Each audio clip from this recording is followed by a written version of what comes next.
What's up, CT? I'm here with Vellz for episode 104. Welcome, Vellz. How's it going, bro? Bro, I'm good. You? Long time coming. I'm good, man. So let's actually get into how you first dove into, before we dive into the music, what was life like before when you were growing up in Meriden? For a while, it was really, really good. And then, like, when my parents had split, everything kind of spiraled out of control and, like, in a weird way. But we were all still always good and stuff. But we had to move around a lot after because it was hard for mom to pay the bills by herself. And I obviously, if I could have, I would have helped. But I was young as hell. So I was in 8th grade when that happened. So there was no way I was going to really be able to come up with a lot of money. I mean, when I got older, I got into a little something to be able to provide for myself. So she didn't really have to worry about that. But yeah, other than that, not much. You know what I mean? Yeah, no, I feel like it was basic. Meriden used to be really like, it used to be way better than it is now. Right now, there's a lot of like crazy beef and stupid shit going on. I don't know why it started because everybody grew up together. It's literally people who like grew up together beefing with each other now. I never thought it would come to that, but it is what it is. I'm staying out the mix. I don't want to be involved in that dumb shit. But we only had one like person pass away when I was growing up for real. That was my boy DeAndre. Rest in peace to him. He had got stabbed in 2012. So it's almost 10 years. Damn, that's crazy. I swear to God, though, if he was here right now, he'd be in the NFL. That nigga was OD at football. Damn, bro. What position did he play? Running back. Oh, gee. So he would have been fucking making moves. Yeah, he was OD, bro. He was really a different breed. I miss that guy. Well, sending my condolences, man. That shit sucks, bro. Yeah. Speaking about football, I know you played it a lot growing up, and you said you were a linebacker, or what position did you really play? I didn't really play defense. My defensive position was linebacker, but I didn't really play defense. I played like tight end, and then when I went to both public schools in Meriden. So when I was at Maloney, I was playing slot, but that's when I had torn my meniscus and shit. So, and then when I went to Platt for my senior year, they had me at tight end. And which do you like better? Did you like playing the slot? Yeah, I like slot way better. It was I'm like, especially back then, I was pretty small for my size to play like tight end, but they didn't have a slot at Platt. We had one formation where there was a slot, but they had put somebody else in who was a little faster, so that makes sense. But bro, I always used to hate, like, if you're a tight end, that means you got to block all the big guys, and basically a lineman, bro. Yeah, no, I started off when I was in 8th grade as a center because that was the first year I got to play because I have a heart problem. So for a lot of my life, I couldn't play football, but they gave me the clear to play in 8th grade, and I was small as hell. So I'm not sure what the coaches were thinking putting me at center. I was not good at it at all, but it is what it is. It was probably just, it was my first year. We had, like I said, we had DeAndre on that team. We had my boy Jaron, who's on the tape. We had a bunch of like superstars on that team. So that's dope. And so when did it really start switching over from sports to really focusing in on the music? I dropped my first song in my senior year of high school. I mean, I've always loved music because my dad used to always play music, like a lot of 50 Cent, all them type of shit. 50 Cent is a big inspiration for me, but I've always loved music. I don't know. I think it was probably G Herbo though that really made me want to rap. Like seeing them being able to literally come from absolutely nothing to where they are now and everything. That shit made me like, why not? Why not? Why not try it? You know what I mean? Yeah. And what would you say is your favorite? Before he became G Herbo and he was still Lil Herb, what was your favorite Lil Herb song? Hood with him and Bibby. Oh, word, bro. That shit is good. That shit is crazy. I love that song. I still play that song sometimes. Bro, those two are like a godly collab for real. Like, I miss those collabs. Because they were supposed to drop what the fuck was it Free Crack? No Limitations. No Limitations was a collab like tape with him and Bibby that never dropped. Herb's been talking about it for like 6 years. Bro, it's because Bibby became an executive, bro. He's the one. Yeah, and he retired because I think he got into a horrible contract because he wasn't dropping nothing for a while. I think he was in a bad contract and then he had to retire. He said he's supposed to drop soon, but you know, it's been dropping soon for a very long time. Yeah, that's what I'm saying. I mean, Herb's always done this though. Even like in the beginning, he said "Ballin' Like I'm Kobe," dropping soon for like years. Never dropped it till like my senior year. He said that he was saying that since my freshman year. Oh, that's a fact. I remember hearing that all the time. Yeah. But when he finally came out, bro, fire. That's probably my favorite Herb project, to be honest. It's definitely up there. I don't know what my favorite Herb project is. It might be Humble Beast, to be honest. There was a lot of bangers on that one. A lot of good songs on that one. Think about that one, to be honest. Yeah, that's a good tape. That's a good tape. Whoa. Herb's different. He's a different breed. You know, I heard what's the brand new song that came out with is it the Cam beat? Statement, right? You're talking about Statement? That shit is fire. That I wanted to remix it, but I feel like I waited too long. Yeah, bro. Actually, there's an artist, Brody Fresh, did rapped over that beat too, and I was like, yo, this beat is just ridiculous. That beat is fire. His flow was fire. That song was fire because there was a part where he was talking about remember how he had got locked up for a little, and he was saying that he was seeing all the comments saying free him. He was like, I've been in the crib all week. Yeah, yo. Hard. I love that. So, all right, bet. So, senior year's when you dropped your first song, and let's actually get into, you had a little collective going with your family, like real family, blood family. You have Jay Sweat, who's your cousin, and King KD, and you're part of the 777 Mafia. So, talk about how that came into fruition. So what happened was, I don't even really know. Like I was the one who was rapping at first. I don't think they ever even really wanted to get into it, but they seen me having so much fun with it. Because there was a point where I was just doing it on my own computer type shit and like recording it and everything, like all myself. I dropped something like that, but I didn't like the quality, so I put it all on private. But so we started off there, like basically in a basement type of setting of just us in the stew and stuff. And then we had gotten to T Biggs. Together, and then from there, like you could hear it from like the first song to where we are now. Like we've all been growing OD, and I just love the progression and everything. And I'm proud of them too, because they got pretty far, especially because like my first year of rapping, I was like ass. Like their first year, they got nice by it. You feel me? Like they're pretty good. I fuck with them. And having a mentor like you is definitely I push them. I definitely push them. So I want them to be great too. You know what I mean? I still want to be great. I'm not there yet, but I know I'm gonna get there. But like just even putting them on every project that you have, pushing them up, making sure that they like, hey, also listen to these guys. That's exactly. Because I wasn't even gonna put Lil Bro on the tape, to be honest, but because I didn't really like some of the songs that we had. Like they're okay, but like I felt like they could have been better. But he hasn't tapped in and gotten to the stew with me in a minute. But then I forgot that we had that song that I sent to some people and stuff, and everybody really liked it. So I was like, you know what, I'm gonna put that on it. And then I'm not really sure why I put it as number 2, but I put it on there. I just knew I needed Lil Bro on there, just in case if I blow, he has a chance to feel me have something with it too. And then obviously Jay Sweat will too, because he's on like 6 of the songs. And I love my verses too. I haven't done a lot of solo songs in a while. Like the ones that I did do, I didn't really like them like that. So I didn't want to really put them on the tape. I didn't want to drop them. And a lot of them were saying how like the Team Get Right thing, which is not what I'm really doing anymore. Like I said, I'm 777 Mafia because there's already a Team Get Right. I just want my own shit. You know what I mean? I love that, man. So some things that I saw in one of your other interviews was that you talked about fans versus supporters, I think it was. And talk about how important it is really weeding out the people and knowing like who is the true fan.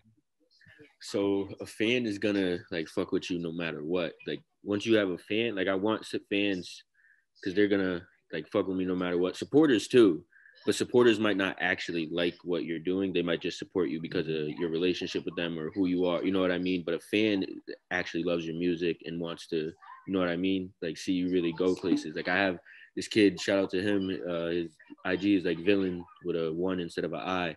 He's from California. Like I've never met him in my life, and he's probably one of my biggest supporters and fans right now. You know what I mean? And I just love that. He wants to meet me and everything when I go to Cali eventually. Like it's fire, bro. It feels good. Bro, that's amazing. You know, those kids, those supporters are why we do it, right? Yeah, definitely. I'm gonna get him right too, because he makes music too. So he found me on the No Jumper live stream in the summer. So that really brought a lot of people, like that put me in a lot of people's attention, to be honest. That's like, great.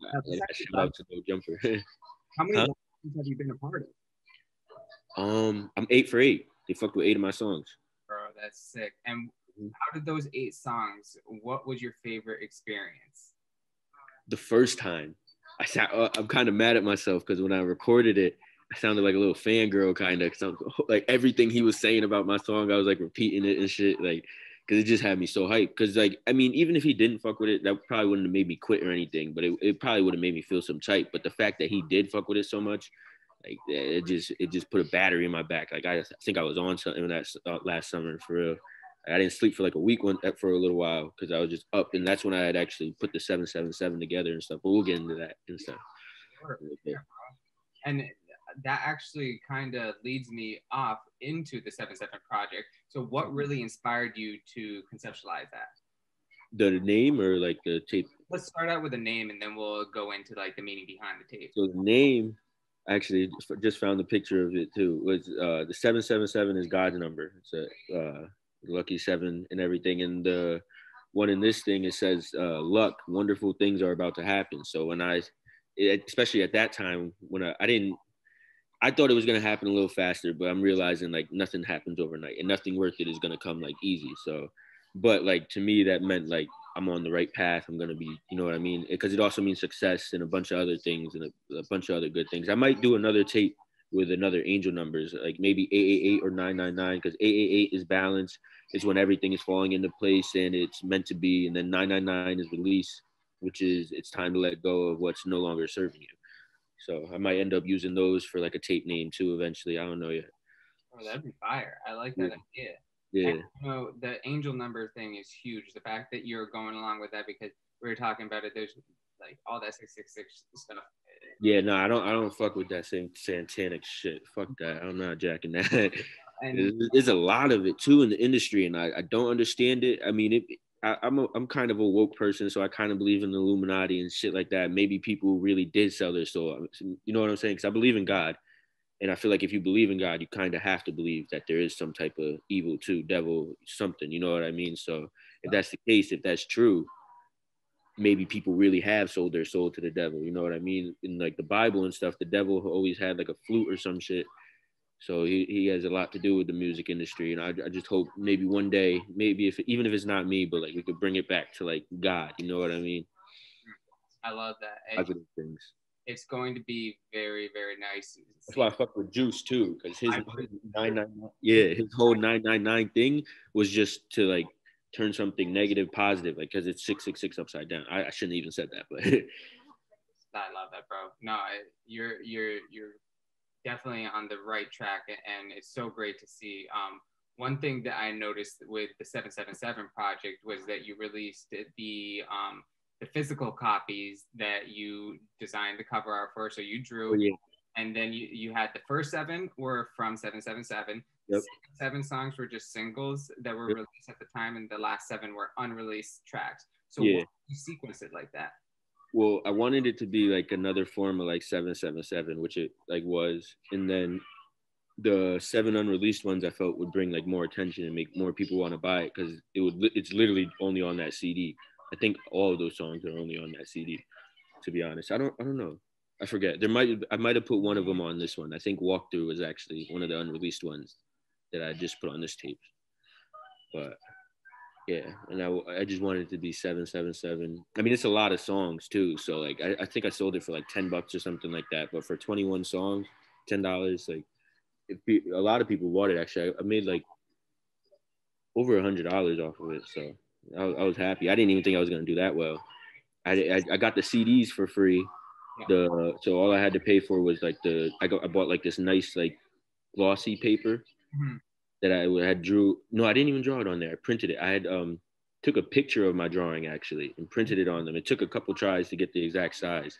And then I cut out a bunch of them and then put it in the CD covers. All I had to buy was the CD covers and the paper thing. That's great. How long have you been drawing? I've been drawing my whole life. My dad and I used to have like drawing competitions. Okay. He used to draw and then I would try to draw too. I'm not really good at drawing like real life things though.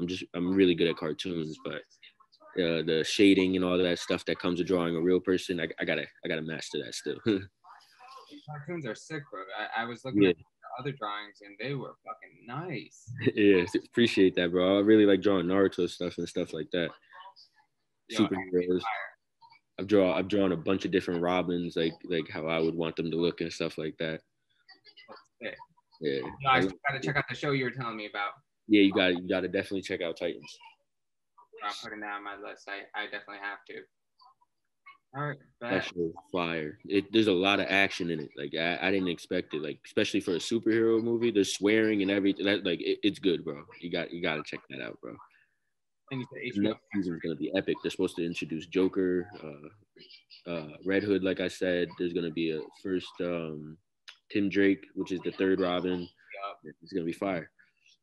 Bro, that I was just playing that Batman Arkham Knight, I think it was the newest one. Yeah, yeah, At the start of quarantine, and that game was like had me hooked, bro. yeah. My brother loved that game. He used to play that shit all the time.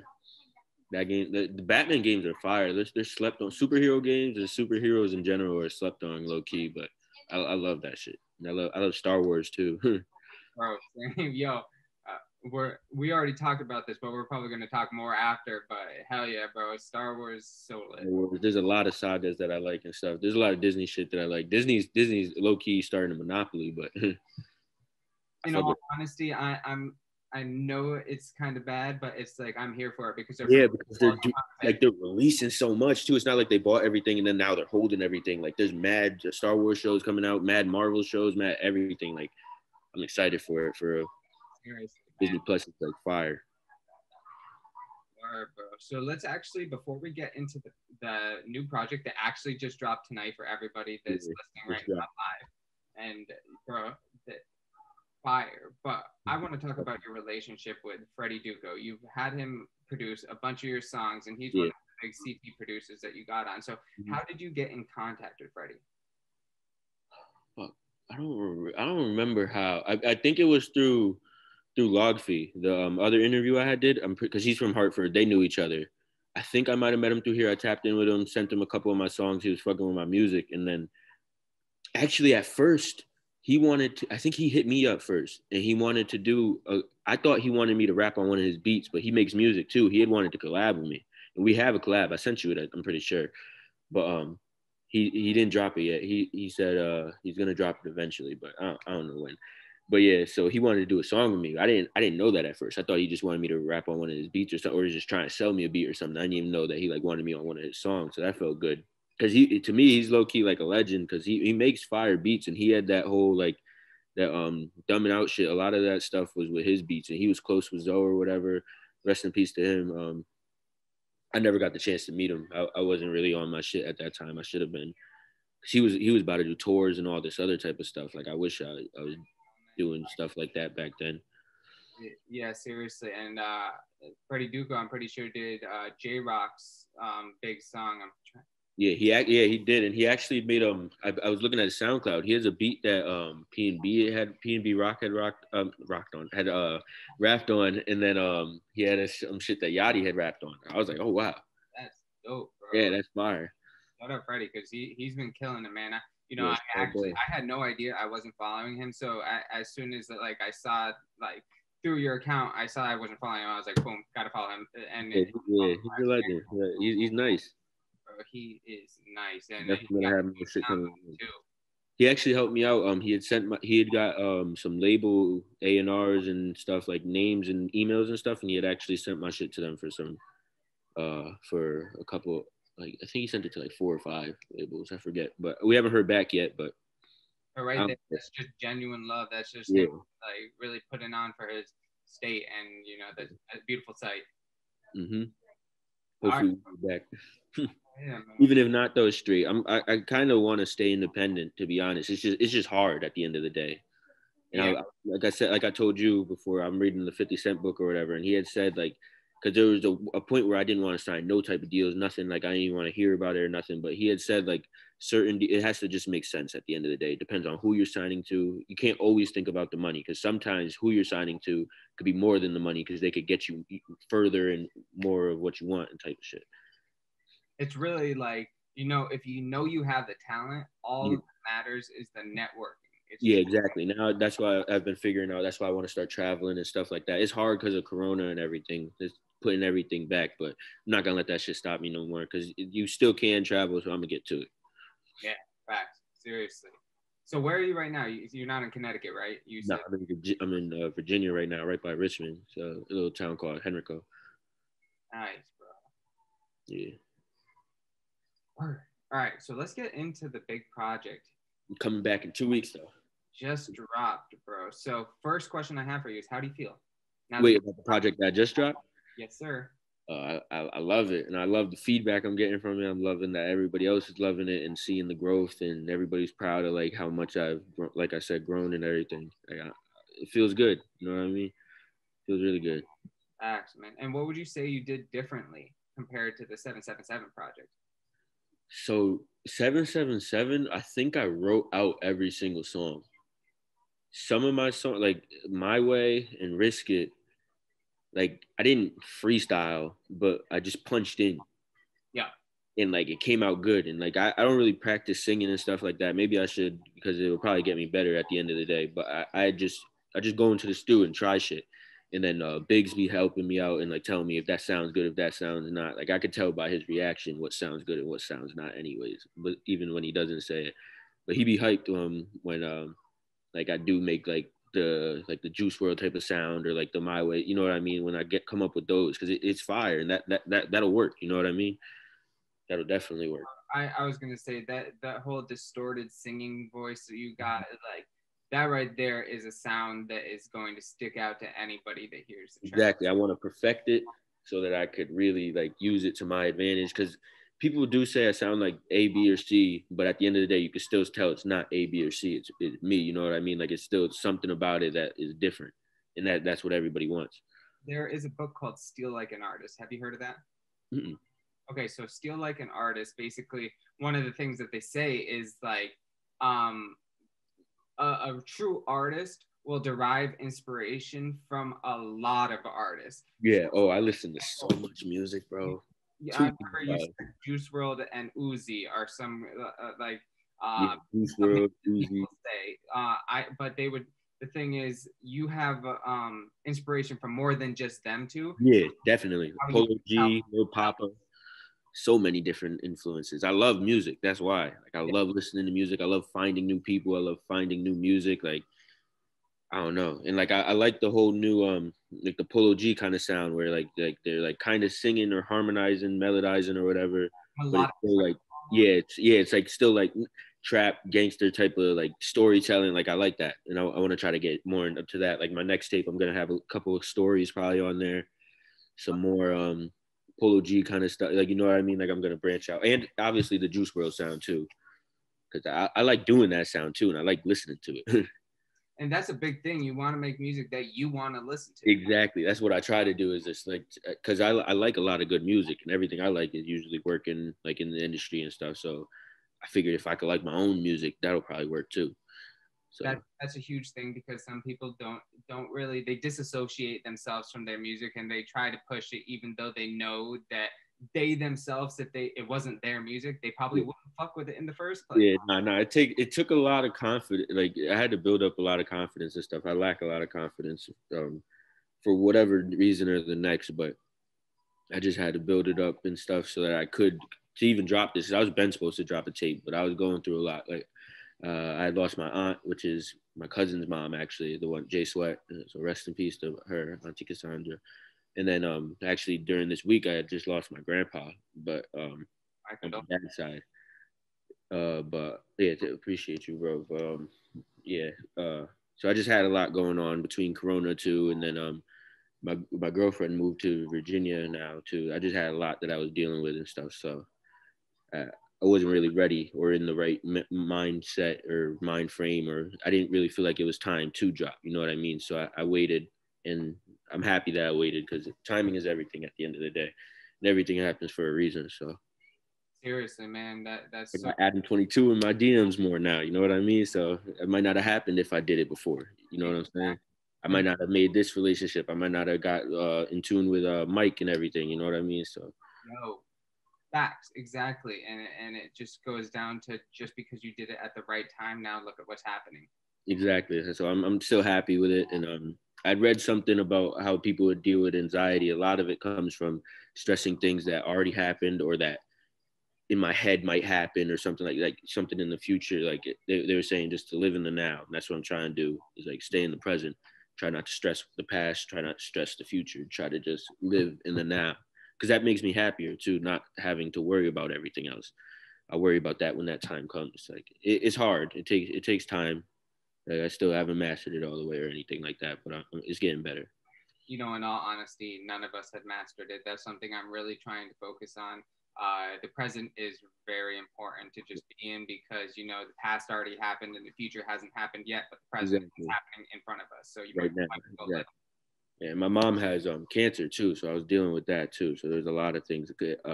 She had got diagnosed in the fall, and then like last month we had found out that it was spreading and stuff. So there was just a lot of shit that I was going through, and a lot of shit. But she's doing good, so I got faith that she's gonna beat that shit. Fuck cancer.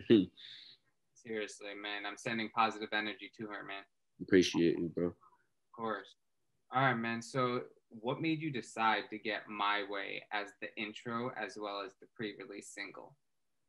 So My Way, I just felt like it was the song that stood out the most, and it was like a song with just me. I definitely wanted a song with just me because I used the no jumper thing as a way for me to get back into the game because everybody was fucking with me when I was doing the no jumper shit every week. Because I was doing it for like every week for a little while, like multiple times and shit like that, playing multiple of my songs or whatever. And then so I wanted like a song with just me, and that was really good. And I had asked you and a couple other people too which one they thought, and only like one person said they like Risked It more, but they always like Risked It more. So but everybody else was basically saying My Way because of how different it is and the sounds and all that other type of thing. So I was like, you know what, I'm gonna try it. And then he fucked with it heavy. He said he loved the song, so that felt great to me because that's a big platform, you know what I mean? It's a person who knows what's gonna work. So I'm just taking his advice, and I'm gonna do a video to it, do some more videos eventually, and we're gonna get this rolling. You know what I mean?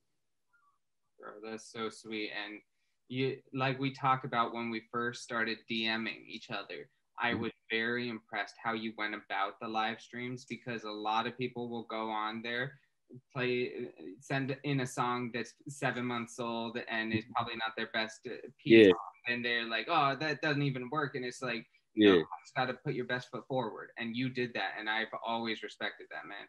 Yeah, appreciate you, bro. Of course. I wanted to put my best song that I felt, the one that I liked the most, like, because I played that song a lot even before I released it. Like, I liked it. Like I said, timing was everything. I probably maybe should have dropped it earlier. I don't even know. Who knows? I'm just glad I dropped it. You know what I mean? And everybody's fucking with it. Hey, you got the free repost, right, bro? That's exactly. That was big. That was real big. Hell yeah, man. So, all right, the next song is Walkthrough, and that's the first feature with your little brother, King KD. Yep. So, what made you decide to put this right after My Way? I don't really know why I put it as number 2. I guess maybe because of the hook, like what it's saying and stuff. Like I be feeling like the man and everything. Like you said, it did seem like I had my confidence up and everything. I felt like it was like a good spot to put it, and I didn't know where else to put it either. I don't know if it would have went well. Maybe right before the outro, or maybe as the outro. But I wanted the outro to be a song with just me too. So exactly, and you know, Nonstop, I think fits like exactly. It just seemed like it went best there because, like I said, I didn't even know if I wanted to like put Lil Bro on the tape at first, but I was like, nah, I gotta get a song with him on there, and that was like our best song that we had recorded already. So I put it on there just in case if I blow, like I said, he's coming with me. You know what I mean? He has a kid on the way. He has a baby girl on the way. My niece is gonna be born next month, so I wanted him to be a part of it because I don't want him to lose sight of the vision either. Because obviously it doesn't happen overnight, but this is a thing that could like really have our families eat forever. You know what I mean? Make sure his daughter's good, my niece, his girlfriend, everything. Make sure everybody's good. So, and you were talking about confidence. That's something, the question that I had to stem off of that was from an artist looking to gain confidence, what would you recommend working on and what worked for you? Confidence. I would go to your most genuine people that are going to tell you how it is and ask them their opinions about their songs. If they like it, then you're doing something right. That is going to build up confidence. Try showing it to other people, showing it to people in higher places and stuff like that. And as all that comes, like your confidence will build because you'll start feeling like better about your music the more that you realize other people like your music. You know what I mean? So probably just that, like, cause I still lack a lot of confidence at the end of the day. I'm working on it though. I'm starting to feel it. I'm starting to feel like better about everything, my music and everything else.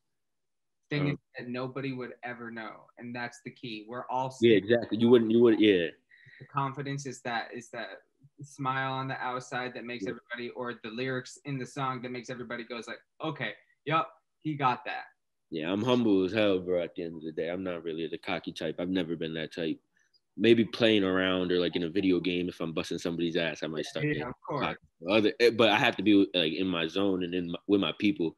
Like I've always been a shy kid at the end of the day, but if you get me in the right room with the right people, I was not shy at all. You know what I mean? But if I was in a room full of a bunch of people I don't really know and stuff like that, I wouldn't. Now I might be the type to like start the conversation, but back when I was younger and everything, hell no. I was afraid of that. And you brought up something about being humble. I want to ask, how do you find that balance of being confident but not being cocky? So for me, being confident is like just loving like what you do and having like just believing in yourself more than anything. Being cocky is more like, oh, I'm better than you, fuck you. Like I don't think I'm better than anybody. I just know I'm good at what I'm doing. You know what I'm saying? Like I don't really like comparing myself. I like competition, obviously, but I don't really like comparing myself here and there and all that type of shit. I'd rather just not, because then you might lose focus and everything. So not even worth it. Seriously, man. I know a lot of people that are cocky, not really, maybe with music, but like with sports and everything. I used to just hate that shit. That's why that was never me. But don't get me wrong. Like if somebody started talking to me crazy about something, I'm gonna talk my shit. Obviously, I'm gonna stand my ground, 100%. But it is what it is. Yeah, bro. Okay, so probably I'm going to say my second favorite song to My Way, Make It Out, third track. Yeah, a lot of people like that one. Bro, a lot of people like my sound on that one. Yes, that's what I wanted to point out. Your sound just fit perfectly in the pocket, and not too many people can do that, but it was really fucking dope, bro. And something that I heard, you said so much death around, wondering how you're gonna make it out. So how have you learned to personally cope with death and strive for a positive future while doing so? You know, death has always been like a weird thing to me. I don't know if I'll ever fully understand death because like of memories and everything else. Like, because once somebody dies, that's something you really can't come back from. You're never gonna see them again. Like besides in like pictures and stuff like that, but you're never gonna be able to talk to them again. And that shit is always it's just mind blowing to me. I wish people could live forever, but I guess there's a reason why we die and everything. Like there's supposed to be another life after this, you know. But I don't want to rush that. I want to live now. You know what I'm saying? And love my life how it is and stuff. Because you only get one of these. You know, maybe the next life isn't anything like this or won't be as good or whatever. Who knows? I don't know. I never died. But yeah, I don't know. Like the first death that ever really hit me hard was the DeAndre one when I was younger. Other than that, I didn't really lose anybody up until recently more. Actually even a lot of people from Meriden that I didn't really wasn't really close with any of the ones that passed away like that, but I was close to people who like were either family to them or best friend, you know what I mean? Like so like not that it hurt, but like it hurts for me to see those people hurt and everything like that. And I always say RIP to somebody that like people shouldn't die young, especially over stupid shit and gun violence and dumb shit like that. Like I don't know. Like I don't really like that type of shit. I don't ever want to kill anybody if I don't have to. You know what I mean? Like if it ever came down to me or somebody else, I'm gonna always choose me at the end of the day. But I hope I just don't even get into those type of situations. I don't even want to deal with that shit. I don't want no confrontations. I don't want none of that shit. I just want to make music and live a good life. I don't want all that beef shit. They can have that. I don't want it. Yeah. I'll beef with somebody or something like that if they wanted to, but I would have to talk to them one-on-one and be like, we have to have a mutual understanding that this is just going to be rap beef. Like, we're not going, like, I don't want to bring it here, A, B, or C, because people don't want to see that side of me. I don't like that side of me. I don't want to bring that side of me out. I haven't had to do it in a while. You know what I mean? It's not fun being angry. It's not fun feeling that, like, adrenaline rush where, because, like, once you get me going, I'm not going to stop. And that's just because of, like, who I am and, like, how I grew up and stuff. But like I'd rather suppress that and not even deal with it. Like I like being happy. Why be angry over stupid shit? I don't let a lot of shit get to me anymore. A lot of shit used to bother me that I don't give a fuck about no more. That's a beautiful thing to say because you know a lot of people don't know how to just let it go in one ear and out the other. It's really like I'd rather live to fight another day or something. You know what I mean? I'm never gonna let what somebody says like take me out of character ever again type shit. Like you gotta really, unless it's like crazy disrespectful, you gotta get checked. But you really gotta do something to me to really piss me off to the point where I want to do something to you. You know what I mean? I'm not the type of person to just hurt somebody over a tweet or something they said on the internet or some dumb shit. That's not me. I don't give a fuck about that shit. You gotta say that to my face or something to really piss me off. Some old school shit. Yeah, no, I don't really give a fuck about that. Because that doesn't make me no money. That shit's just gonna put me in a worse situation. I could potentially go to jail. I could potentially die. You know what I mean? Like I'm not dealing with that shit. Fuck all that. You know, your mindset is it's in the right place, and I'm so glad to hear that, man. Because you know, a lot of people will keep those grudges. They won't look past the adulting they need to do to get to where your mindset is now. Yeah, no, I'll let that shit go. You can have it. You got it. You know what I mean? Like I'm not coming out of character for nobody. Cause I think about it like how like when like teachers even used to get mad and stuff. Like you would think it was low key like funny and stuff because you don't really think about seeing people out of character. Like that's not my character at the end of the day. I'm not aggressive and all this other type of shit. Like I don't want to go there. I don't want to bring it there. I don't have to. Like I will if I have to like to protect my family, protect my loved ones, protect all that type of shit. But I'd rather avoid that shit as much as possible because I don't like feeling that way. Because even afterwards, even like all the times that I've ever got real mad at people or had to do something or stuff like that, I always end up feeling bad afterwards. So it's like it's not even worth it. You know what I mean? It's like because afterwards it's like damn, like I've probably lost a couple friends from spazzing on each other or whatever. So not even worth it. Yeah. Word. So let's actually dive into. So on the track, you talk about sacrifices that you've taken, and will take you to the top. Mm-hmm. So how have you been able to balance your personal life with the music? Because I know that's the hardest thing to do. Corona low key was a blessing in disguise because like I got a lot of time to myself and outside of work, outside of school, outside of all this shit. So my personal life was like I had a lot of time for it, like during Corona and for my music and all this other type of shit. It was easy to balance. So I didn't have to work and I didn't have to go to school. So basically, like, what I was doing was just basically music and then being with my girl or being with my brother or my cousin. I wasn't really hanging out with a lot of people like that and stuff like that. Mainly because I was living at my grandparents, and they like, with the Corona and everything, they're older, so they didn't want people at the house like that. They didn't want me going out like that and shit like that. So I had to respect that I was living there. What else I was gonna do? So I had to respect what they said, and so that probably taught me a lot of it. So, bro, and balance is so key. You see me with my chest, bro. I try to get my mind to do things that are outside of this whole journalism stuff, because if I don't, I'm gonna get absorbed in it. And like you with your music, you have to live life to talk about life in your music. Definitely, you got it. Yeah, that's what I was worrying that I was gonna end up running out of shit to talk about. But now I'm thinking like at the end of the day, I got a lot of past stuff that I could talk about too now. So I'm gonna probably start diving into more stories and stuff like that for real. I love that because I was walking to class one time and I think it was Denzel Curry that, and I'm paraphrasing, I don't remember the exact bar, but he was just like, I'm making money off my past self. So it's like I'm telling all these stories about how I was acting at age 17, 16, 18. Yeah. And he's like, I'm making money off the stories I was living back in the day. Yeah, because it's not me anymore, really, with all the stories that I'm gonna start telling and stuff. Like, I could bring that out, but I don't want to. At the end of the day, you know what I mean? I'm a changed person. I don't be doing no bad shit no more. It's showing what you learned, what you had to go through to get to where you are now. Exactly. And nobody could take that away from me. I'm the only one who really lived my life how I live my life. So I know it's really true. It's really not. You know what I mean? So it is what it is. They can believe what they want. Seriously, man.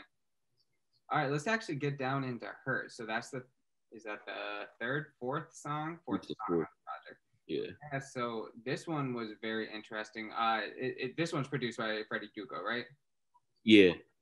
He wanted me to do more of a different type of vibe, but I don't know. When during the time when I made this song, that's what I was feeling, and that's what I like. That was really personal. I wasn't gonna drop that song at all. That was more me getting my feelings out. But then I really liked it. So I was like, fuck it, I'm gonna drop it because that was a song with just me on it. Because I have a lot of features on this song on this tape, and that wasn't really like purposely. It was just more because like my favorite verses were on features that I had. So I was like, all right, fuck it, this is what I'm gonna do. I definitely wanted some features on it, obviously, but I definitely put more features than I wanted to. But my next tape's probably gonna be strictly just me. Yo. Yeah. Yeah, I love that, bro.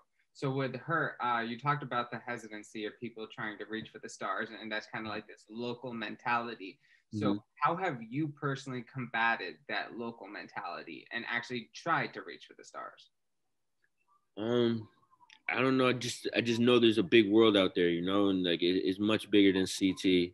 There's really nothing in CT besides the only ties that I have CT are people. Like there's no monuments or no places or no nothing like that that I really care about. It's just certain people in CT that would keep me tied to CT. But I'm trying to bring them out too because there's so much more to life than Connecticut. At the end, Connecticut's one of the smallest states in the United States, and like that's why it's so odd to me that it's like a bunch of crabs in the barrel at the end of the day because nobody really wants to support each other to get out of here. But we're gonna bring that platform eventually. Seriously. And once that platform's there, everybody's gonna know what to do. Everybody's gonna fall in line when the time's right. That's what I keep telling people. It's like, hey, you know, just let platforms like Mr. Girl, like me, like King Hoff has another one that I'm blanking on the name. Behind the Bars, I think it's called. And so it's just, we have people trying to connect Connecticut. It's just the artists, we just need y'all to keep doing what you're doing. And I keep telling everybody we're at the race and the guy hasn't shot the gun yet because we're all in the pandemic. So everybody's like, what can we do? What can we do? Just wait till we're back to normal. Everybody's probably going to be popping out a lot more. Like when we start having shows, people I can't wait to do shows, bro. Seriously. I've only done one and it was like in a little ass place, but people were rocking with me even then. So that always just felt good. You know what I mean? And my songs to me were ass then. Like all them shits are on fucking private now. But it is what it is. I like my new music, so that's all that matters. I didn't try singing really before. My first time, I guess, tried melodizing was my Off of Zan song. And I actually had wrote that off of Zan, but I don't fuck with those no more. Or, bro. Yeah, no, I would be excited to see all these tracks actually performed live because some of them seem like they're straight up for a crowd. Yeah, exactly. Like in the booth rapping to the crowd. Uh-huh. Yeah, I can't wait, bro. That shit's gonna be fun as hell. My boy, I was actually just talking to my boy. He goes by Thong. He's a rapper too. He's trying to orchestrate some shows and shit coming up and everything. So I'm gonna be involved with that when he does do it, some venues and stuff, all that type of shit. I'm looking forward to it. That I realize is a lot of where fans would build and stuff like that. Yep, and that goes back to what were you gonna say?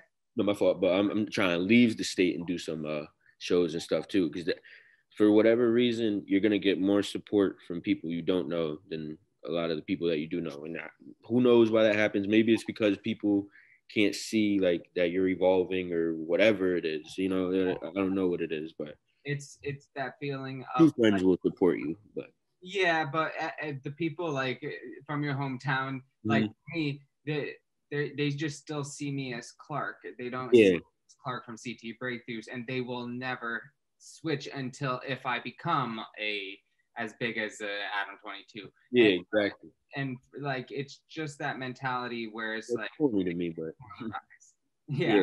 Like I don't know why people want to wait till you blow up to fuck with you when you could have fucked with them as they were going up, because then that's gonna create a more genuine bond. Like I'm not the type of person to hold grudges, but like a lot of people like wouldn't want to fuck with somebody who wasn't fucking with them when they needed them to fuck with. Obviously, when you're up, I won't need any of their support. You know what I mean? Like when I'm up, I won't need that support. Right now is when I need it, and when it would feel good to actually have it. When I'm up and there's thousands and thousands and thousands of people sharing my shit, that's not one person from my hometown is not gonna matter, or even 20 people from my hometown wouldn't matter. You know what I mean? But like right now, it really does matter. So I'm happy with everybody that is supporting me though. I do get a lot of support, and I like that. And you know, like you said, going to shows outside of Connecticut when eventually you can. That goes back to what I was texting you about with you gotta shake hands and kiss babies. It's like you really got to get yourself out there and have this personal connection with you and the fan, or you and the supporter, because that will make them the fan. Yeah, exactly. Because people who don't know you are gonna fuck with you more than people who know you, because they can't get over the fact of you're not the same person that they know or known. Like, you know what I mean? Like, I haven't lived in Meriden since 2016. That's 5 years now. You know what I'm saying? So I'm a completely different person, literally. I went through a lot while I was gone, because like I felt really alone. People wouldn't hit me up. Like, damn near felt like I was in jail or dead. That, like, the way nobody hit me. If I ain't hit people up first, bro, I probably wouldn't have chilled with anybody the past 5 years. Yeah, it is what it is. But there was a few people though that obviously reached out and got up with me and popped out and all this other type of stuff. So I didn't have a car for a while. I mean, I don't have a car right now, but I'm gonna get one when I get back to CT. So that's a big major thing, definitely. Being that this isolation shit that's going on could literally drive people crazy. So I'm trying to stay out the house as much as possible, safely though. Yeah. Because everything, but I've already had COVID a few weeks back or whatever, so I won't get that form again, but I could still potentially get the other strand or whatever the hell is going on. But I'm praying I don't even get that, because I felt crazy the first day. I'm not even gonna hold you, bro. I felt crazy the first day. Yeah, like I had the chills. I don't know. I felt crazy. I took some medicine though, and the next day I started feeling better and everything. And I was like, all right, fuck that. And then that's when I got tested. Cause that was crazy. I thought I was gonna die that night, low key. Bro, this shit's no joke. Yeah. It's really like what? Shorty thought I was being a little bitch. I was like, nah, I feel crazy. And bro, you're a 22-year-old healthy guy, so it's just Yeah, exactly. So I was like, damn. I mean, I have asthma and the heart problem or whatever, but the heart problem is not like a crazy heart problem. It's just a faster heartbeat than normal. But like in second and third grade, I used to have to wear a heart monitor and shit to school. So I felt weird doing that. Big ass thing on my chest. And now do you have to like do anything to that? Nah, I think low key I might have grew out of it. I don't know. I'm good though. Like I've never had any problems. Like the last time I had like an asthma attack was when I was just running too much in basketball practice in middle school. So. Oh, bro, let's not talk about that basketball practice. Those suicides. It was suicides. So other than that, nah, like I'm pretty healthy. I actually lost a lot of weight. I was like 230 something pounds in December. I lost like 30 pounds. I'm 207 last time I checked. I gotta check again, but that was like last week. So yeah, I remember you telling me. It was good to lose that shit. That shit was just dead weight, and it was just from being in the crib eating bullshit all day, drinking soda. I was laying in bed all day with my girl basically almost every single day. I mean, during the summer I was a little more active because my grandparents have a pool, big yard and shit, so I was outside and everything. But once that kind of went right back into like hibernation and eating bullshit, drinking bullshit. I wasn't really working out like I should have. There was one point in the summer though, I was working out every day, running and everything, and that's when I lost a lot of weight too and stuff. I was trying to get back in shape. I didn't like where I got. But there was a point after that where I like literally in my head, I was like, fuck it, I'm gonna just be a fat nigga. It's not yeah, I got a girlfriend. It's not like I need to impress any females. I'm gonna just be a fat nigga. Fuck it. But then I was like, hell no, I can't do this. Like it was getting too bad, like hard to like get up out of bed and get out the car. Like I felt like a bowling ball. Like that shit was horrible, bro. I was like, nah, I can't do this. Hey, at least you were conscious of it. And yeah, that was the biggest I've ever been in my life. So I'm like, fuck that. I had Shorty lying to me and shit saying I'm not fat. I was like, really had me thinking I'm not fat. Get me to the gym. So I saw some pictures and shit. I'm like, damn, I got a belly. My legs got big. I got to do something. Bro, I literally looked back at my picture, like a video that my girlfriend had from, I think, 2018. And like now I'm 175-ish and I was like 210, 220 there. And I was just like, oh, geez. I saw the belly. Yeah, you don't really notice it. Yeah, my face was fat, everything. You don't really notice it during the time. Like you kind of do, but you low-key just didn't want to believe it. Like, like I don't know what it was. Your head. Yeah, like I was like telling myself, nah, it's not really that bad. But then like I put myself on a scale and I'm like, damn, all right, I got to do something about this. It's crazy because it's bad for my health. So I was a borderline diabetic before. And like I wasn't even that big back then. So I'm like, damn, like what the fuck now? Like, so I was like, I got to get healthy. This is key. Stop drinking soda. Bro, literally, the only soda that I have occasionally is like a ginger ale. but I literally just live off of water as my drink. And then for the carbonation that that usually I would want from soda, I've been drinking those seltzer waters, and they have been literally helping me so much. Taste of that shit though.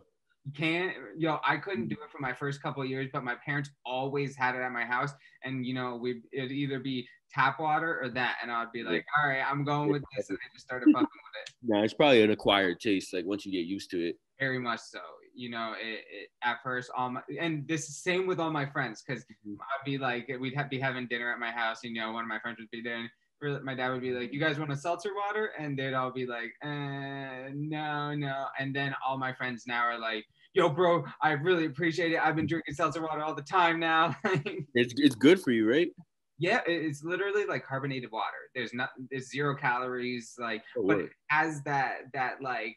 Yeah, give it that taste. Yeah. I remember the first time I tried it, I didn't even mean to try it. I thought it was my grandparents used to call it bubbly water, which is like, it's like a better form of soda almost, like, but it's not seltzer water. Like, and I drank the seltzer. I'm like, oh, what the fuck is this? Like, but maybe because I was expecting like a whole nother taste. Yeah. It caught me off guard. I'll send you over some, and I'll put you on to some of my favorites so you can see if you fuck with it or not. Bet. Because water's great. It's the best drink of them all. But sometimes it's nice to get a little bit of flavor and a little bit of carbonation without feeling bad about yourself. Exactly. Now I drink like soda like once a week now, but it's way better than drinking soda every day, all day type shit. Like there was a point where I was drinking damn near no water, like strictly soda. Yeah. Soda and juice. That's horrible for you. But your body's like a temple, you got to take care of that shit. And I wasn't, so I'm glad I am now, though. I've been working out and stuff again. I'm trying to get my arms big. I'm trying to get, feel me? I don't want to have to walk around with a gun everywhere. I want to be able to, you know what I'm saying? Scare people off your muscles, yeah. Exactly. I'm trying to get as big as Dave East on some shit. Seriously, man. Yeah, no, my dad told me from the very beginning, like, he's like, hey, a lot of people don't realize. He said that everybody has, like, their body is a vehicle. It's just like your car, but nobody realizes that you can't trade it in until you're 20, 30 years down the line. They're like, hey, I have this vehicle for the rest of my life. And so they try to in the long run. No, you got to make sure that you're good when you're young, so that that same vehicle, when you're at 200,000 miles, you can keep going. Exactly. I've realized, like, if I want to be good when I'm older, it starts like right now type shit. So it's hard because all that shit tastes so good. Candy, chips, all that shit tastes so good, but it is what it is. You live and you learn, right? Mm-hmm. And hey, it's still good to treat yourself early. You have soda once a week. You don't have to like kill yourself by it, but like at least you're bettering yourself. That's all that matters. Sometimes I don't drink soda like at all, like, but I still drink juice every now and then. But juice isn't as bad. Soda's really like horrible for you. Yeah. As long as I'm not drinking straight juice all day like I used to, like I'm good. Because there's still a lot of sugar in it, but. And the big thing is, bro, you're conscious of it. Like I keep saying that, but like even if you're doing something, as long as you're conscious of it, that you're doing it, that's huge. Mm-hmm. Because then you can get better with it. Word. Facts. So the next song is Race Against Time, which personally, this is probably in my top 3 as well, because that shit was just fire, bro. You had a sick flow on this track, the vocal variety with the distortion that keeps popping up was just huge. So how did you develop your flow when you heard this beat? So usually what I do now is I'll write the hook. And the way I write is exactly to like the beat, like in whatever way I might hear it, like I write to the beat though. So you'll probably never really hear me off beat because I literally write to the beat. I don't write. Some people write a verse and then try to put it on a beat. When I try to do that, it doesn't sound like how I want it to. So what I do is I'll literally write a song to the beat. I'll keep playing the beat over and over and over and write. So that's why like it's gonna sound good with the beat no matter what way I go about it. Cause like I wrote to the beat. Like if I didn't write to the beat, that's when you might kind of hear me sound like a little off or something like that. It's because I didn't write to the beat. It was probably to I did that with a couple songs. I didn't drop them, but I would had wrote something to a beat and then didn't use it on that beat and try to make the flow. Like, you know what I'm saying? Yeah, and sometimes it just doesn't work. So I'd rather write to the beat. But usually now I just like write a hook, and then the verses, what I'll do is like I'll punch in, and then the punch in is how I could change my flow so much, because when I write sometimes I get stuck in the same like type of flow sometimes, but when I punch in, like I'm able to do like a good 2 to 4 bars or something like that, and then switch the flow and then do it again, you know what I mean? Like, so it's just easier that way for me. It goes like I love working with T Bigs. We work fast. That's what I love about it. Work real fast. Everything goes like it takes me probably like 20 minutes, 30 minutes to make a song. I've gone to like 4 hour sessions, come out with like 6, 7 songs and stuff like that. So Oh, that's great. And you know, the more and more chemistry you build up, it yeah. just gets easier and easier, I bet, when you get in there. Yeah, he said he loves recording with me because I'm always prepared. Like some people will go there and then like they'll try to do the punch in thing, but it won't always work out because like I don't know, maybe they don't. I'm different from a lot of people, so they probably couldn't keep up or whatever like that. But like with me, I'm just gonna like it just comes so fast and naturally, and that's why I feel like I gotta keep doing this. Because there's another thing that I realized is that not everybody can do this. You get what I'm saying? Like not everybody can even write a rhyme. You know what I'm saying? So the fact that I'm able to do this and make it sound good, it means something. So I want to keep pursuing it, keep doing it. And I'm very impressed So, with punching style, because not like you said, not too many people that are even making these rhymes can even do that. Because a lot of people that they'll sit there and they'll be like this, and they'll be rapping with the mic. delivery is everything. Delivery, bro, delivery is the one thing that separates you from every other artist Exactly. as a rapper, compared to like you can have like an indie artist and they might not have the best delivery, but you know they can sound good. But like when you're rapping and you're a rapper with that confidence, you have to have that delivery in there, and yours definitely stands out, bro. Like lyrics are definitely a big part, but lyrics can only bring you so far. And obviously, lyrics aren't everything because there's tons of rappers that are on right now and their lyrics are like they're saying nothing at the end of the day, but people still want to listen to them. You know what I mean? So like you could be the most lyrical person ever, but if you can't deliver that shit right, it's not gonna hit the same. So Yeah, you know, I hate bringing him up now, but Lil Pump, I didn't know what like I didn't understand, but I did. And then all of a sudden, Lil Perp or Smoke Perp dropped a project, and you know he had a feature with Lil Pump, and Lil Pump came in with this energy, and I was just like, it clicked for me, and I was like, that's why he's famous right now. His he's character. That's why he's famous. But like, there was a point where I really liked Smoke Perp. There was a point where I kind of like Pump. I don't really like his music no more, especially after all that Trump shit and stuff. But exactly. I feel like everybody just grew out of that era. But there was like an ignorant era where he was like popping because of how ignorant and everything he was. And all that Era, right? Maybe 2018. Yeah, exactly. But like nobody wants to listen to that right now. I mean, maybe little kids or something like that, or people who are still being ignorant. Yeah. The ones playing Fortnite are the ones that are probably still listening to that style of music. But like you said, we've kind of evolved past that stuff. It's really like I'm not saying it's. J. Cole called that too. He definitely called that, like that he was gonna like all those kids that are listening to you now are gonna grow up and not want to listen to that shit no more. So Seriously. Smoke Perk fell off. I feel like he didn't evolve with the times, like because his sound is still fire. At the end of the day, like I still feel like he has like a good sound. And there was a the tape that he made with Murder Beats. That tape was fire to me. Like I love that tape, even though he doesn't really be saying much. Like it just sounded good. But I feel like he didn't evolve like with the times and everything. I feel like he could have still been big had he like changed it up a little bit, maybe. Yeah. Bro, I saw he was about to sign with Cactus Jack Records, and you know if he was like he had Travis Scott on the song. Yeah. That was he was supposed to be Travis Scott's understudy before like Don Toliver and all them, Sheck West. But you know, I heard that he didn't go along with the deal. I don't know the details, but it just goes to show that like, well, you see where Travis Scott evolved to now. Yeah, he has more substance and lyrics too. Like you know what I mean. Travis Scott, like there's obviously some songs where he's not really saying much either, but like there's a lot of songs where he's saying stuff that a lot of people could relate to and stuff. Smoke Perp still kind of like the mumble rap type of shit, you know. Yeah. which ain't bad, but like you said, Yeah. evolve with the times. The only one who's still relevant with that type of bullshit, I feel like, is Cardi. But I didn't really like his new album, to be honest. Like, I'm over that. I want to like it, but Yeah, because I fuck with Cardi as a person, but even now he's kind of been doing some weird shit that like, I don't know. I haven't really been rocking with Cardi like that, but it's still Cardi at the end of the day. Feel me? Like I still respect him for all his old shit and all that other type of shit. I don't understand the little kid voice that he be trying to do now.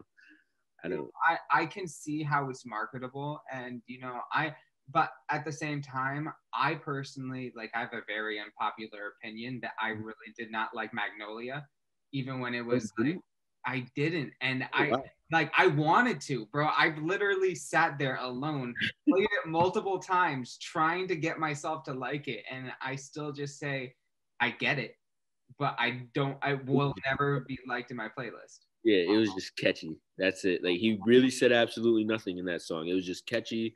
Probably had the video was pretty fire, and then the fact that everybody was playing it, everybody famous, everybody, you know what I mean? That's what really blew it up and everything. So, but I did fuck with him, Maxo Cream, and Dash had a song called Fetty back in the day. Yeah, no, I was just about to say his old shit is hard. He had a song with Gucci Mane and 21 Savage called fuck, what was that shit?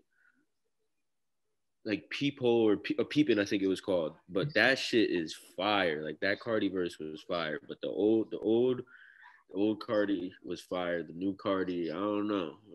I'll admit his verse though on Tyler's album, that on Igor, bro. Like I was. I don't even know if I heard that. Bro, what's it called? I'm gonna definitely have to check that out after. Earthquake, not Earth. Oh yeah, no, I did hear that. Yeah, so like I fucked with that, and like I get that style of rap, but there are some songs off his new album that I was just like, okay, I get it, but I was excited to finally try and like Cardi, and I just still couldn't do it. Yeah. But, those polarizing albums, there's going to be people that thinks it's a 10 out of 10, and there's going to be people that literally thinks it's a 0 and should be thrown out. Yeah, no, you definitely got to prepare for that as an artist too. There's not everybody's gonna like your music, no matter how hard you want to. I mean, how hard you try or how much you want them to. There's always gonna be somebody that doesn't like it. You got to be okay with that, content with that. People have their own opinions. Not everybody do like certain things. But that's why I'm trying to be versatile, so I can have something that everybody fucks with. Like my song "Paradise" is like a R&B, like a song you could sing to your girl type of shit. Like it's not like everything else I do. Like. So I'm trying to be versatile as hell. Yeah, you're spot on because you think about it. Think about how many guys shit on Drake. Mm-hmm. Drake, but Drake is Drake. Like you can say whatever the hell you want about Drake. At the end of the day, he's still making money while he sleeps. You know what I mean? Like that's Drake. And even though he might not write every single word. Delivery is everything. Just like not everybody would be able to sound like him. You know what I mean? So. Quentin Miller.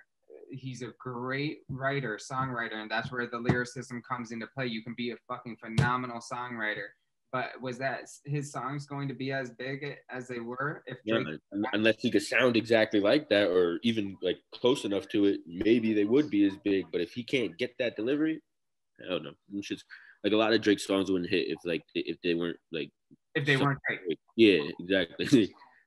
It's crazy too because if you really think about it, he started on Canadian show Degrassi. I had watched all that over quarantine. That's crazy. To get the respect that he has right now from starting off as like a cornball type shit, like in that show, like Jimmy, like that's crazy. Like he came a long way.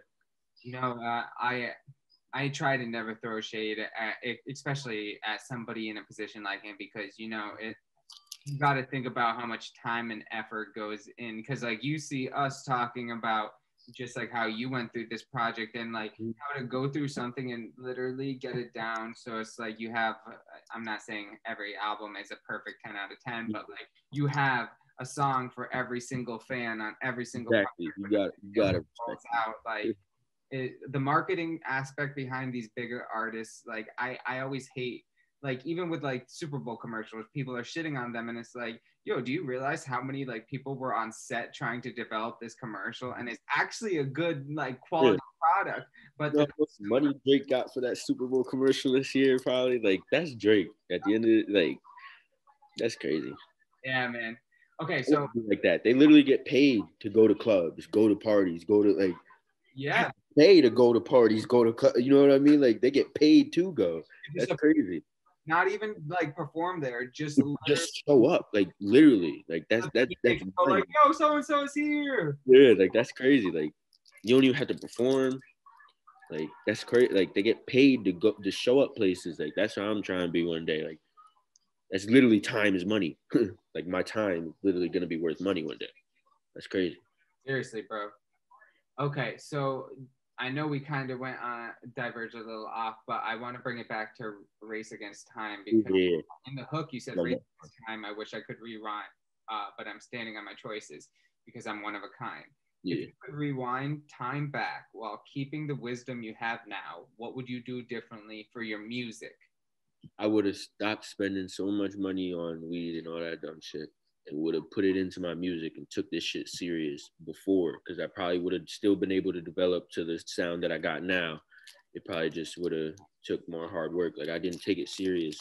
I still kind of don't take it serious. Like I'm just now starting to really buckle down and be like, all right, I could actually do something with this. But it's not going to be handed to me. I have to go get it. You know what I mean? I have to go take it. It's not nothing in life is going to be handed to you, and nothing worth having is going to come easy. So I gotta really get to work. I can't keep spending all my money on stupid shit and dumb shit like this when I could put it behind me to get me further. Like I could worry about that dumb shit when I'm rich. You know what I mean? When it won't hurt my pockets, when it won't matter. You know what I'm saying? Like I just had to get my priorities right.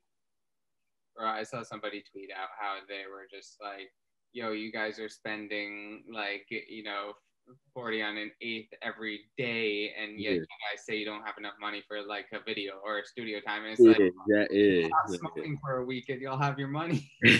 Exactly. Like I'm glad I got this little tolerance break and everything and stopped for a little. You know what I mean? It made me realize that I don't need it like the way I thought I did, and that I could really put my money behind me. So get me further and get me like that's always gonna be there at the end of the day. Somewhere somebody is gonna have that. Like I'm not gonna always be able to have this chance to keep going and do this stuff. I gotta do it now. Like, I can't keep pushing it off. I'm not getting any younger. I mean, I'm not old as hell or nothing like that. But I'm 22 now. Time flew. Like it feels like I was 18 yesterday. You know what I mean? Like this shit is crazy. Hey, but we got to remind ourselves that we're still babies in the eyes Yeah, of the we're still young. We're still kids. Yeah, I was my boy Zach Zelko. He's a director out of Connecticut. He was telling me I think he turned like 27 maybe at the time that we were talking, and his grandma was like, he was like, I'm feeling so old, and she just said, you're still a baby, and then he said that to me. Well, when he said that, I was probably like 19, 20 years old. So it put into perspective. If he's a baby, I'm a toddler. Like, and so it made me realize, like, hey, there are people 40 years old still trying to get on this journey. Exactly. Yeah, like I feel like social media has a lot to play with like how we think and stuff, how we think we're supposed to have our whole lives together by like the age of 22, when in reality, that's not how it works out for a lot of people. Like it takes time. They're like, hey, you're supposed to be 17-year-old buying your own house and our house, you know what I mean? Like it doesn't work that way. Like at the end of the day. no, and it's like I keep telling myself that we're all on our own time, and we already have our destiny. Just live your life, and every day, if you live it like how you want to live it, whatever you want to eventually manifest will eventually come. Facts. That's definitely facts. All right, bet. Let's get into it's let you know, right? LYK. Yeah, let you know. Okay, let you know. So I really like the beat. It reminded me of like a Little Tekka type beat. And this was directed to your girl. Yeah. So back in 2018, you made a song for her on Valentine's Day. It was 2018, right? Or was it? Yeah, it was 2018. Wow. Honestly, I was stalking her Instagram. Sorry, to find little hints like that. So now that we're approaching Valentine's Day this weekend, do you have any plans for Sunday? We are getting a telly. Hey. Yeah, that's I'm probably gonna get drunk. I don't really drink like that, but on occasions I'll get drunk here and there. I've never thrown up from drinking. Actually, a fun fact, I haven't thrown up since I was like 8 years old. And it's because I hate that feeling. I don't know how I've been able to, there's been a couple, like 3 or 4 times since then where I felt like I was about to throw up, but I was able to control my breathing and everything, and I didn't. I hate that feeling, bro. Like, and it was years ago, and I still remember, like, I'm never doing that again. Fuck that. Yo, for the longest time, sadly, because of high school, I was packing lips like tobacco all the time. Did you play baseball? I played lacrosse, so the lacrosse guys always, just like the baseball guys. Yeah, I was about to say that's why I asked. That's a baseball thing. I know a couple people that do that. But bro, like, so I always like almost got that feeling because of the lips, and I'm like 4 years cleaner or something like that. I didn't do it at all during college, but so I was like, I had that constant feeling every time I was packing a lip. So like, I know what you mean. That feeling in your stomach, the feeling in your brain. You're just like, oh. Woof, like your insides like come out. Like I don't know. That's why I drink. Once I'm drunk, you won't see me drink no more. Like even though I'm drunk, like I'm not gonna keep going crazy because of the fact that I don't want to throw up. Oh, you're smart. People don't realize that. Hey, if you find the perfect drunk, stay at the perfect drunk. Yeah, exactly. I don't want to get angry or stuff like that. Like I'm a funny drunk. I'm funny as hell. It's when you get to the perfect drunk that your drunk self says, maybe one more shot. And it's I don't get that peer pressure bullshit of people. Come on, bro. Nah, nigga, get that shit out of my face. I'm not doing that. Seriously. Word. So what I want to ask is that since we're still on the song about your girl, how did you guys meet? So was it that you met on 11/11 or that you started dating on 11/11? Yeah, we met on 11/11. I'm surprised you guessed that. But yeah, we met on 11/11. I was stalking her Instagram again, and I found that. Yeah, Wait, let me show her my tattoo. Huh? Oh yeah, she got a tattoo of 11/11. Oh, that's dope. Yeah, but so we had met on 11/11. I asked her out on New Year's of 2018. 2019, yeah. So, but yeah, we met on 11/11. That's why it means a lot to me. And for some reason, we always see that time like 11/11, like whether together. While we're together too, or even when we're not. If we're just talking to each other, like I don't know, maybe subconsciously we know to do it, like without even knowing. You know what I mean? But like whether it's in the morning at 11/11 or at night at 11/11, I see 11/11 a lot. So that time meant a lot to me. And then shout out to my boy who made the cover art and everything. That I fucked with it. It was hard because I wouldn't have come up with anything like that. Yeah, no, that's sick, man. And I'm so glad to hear that because just seeing, like you said, 11/11, New Year's, you're really big with your dates. You're picking things out, and it goes back to the numerology. If you see the numbers like that, it's meant to happen. Exactly, you're doing something good. So exactly. So I want to talk about how her support fuels you to get back into the booth. It puts that battery on your back. It's been a journey. She loves my music. Obviously, like it's hard to see the same vision as me because you know what I mean all the time. But sometimes she sees it and stuff. She knows it's gonna work out. It's just a timing thing more than anything. But yeah, like she pushes me. Like I like making music for her. I'm probably about to do a couple more songs like for that because that's a big like for money wise too, like songs for girls and everything, you know what I mean? Like I'll make a lot of money that way too. And she likes it, I like it, it sounds good. A lot of people in relationships or in love or have girlfriends or had girlfriends like those type of songs and stuff too, whether they want to admit it or not. A lot of people have reached out to me. I have a song called Fall Through. A lot of people yeah. I like making songs like that, and it's easier too. And nobody could ever say like, "Oh, that's not true. That's not like." Nah, I'm singing them literally from my heart. No, seriously. And my good friend Smoop, she was talking. It was during the Wave Only Cruise listening session. She pointed out that it's very smart to target the female audience because she said that especially when you're coming up, they are more likely to be a true fan and support you than the guys out here because the guys are more of the crab in the barrel and attitude where the girls are like, yo, this dope, like let's support at the end of the day. Even when guys go to concerts, Like you might see a bunch of guys at a Chris Brown concert, even not because they want to listen to Chris Brown, but because of all the girls that are gonna be there. You know what I'm saying? So like, it's a money grab. Like it's good, and it's from the heart, so it's always gonna come out good. Exactly, bro. I love to hear that. All right, let's get down to Do What I Want. So this is another track that exuberates confidence.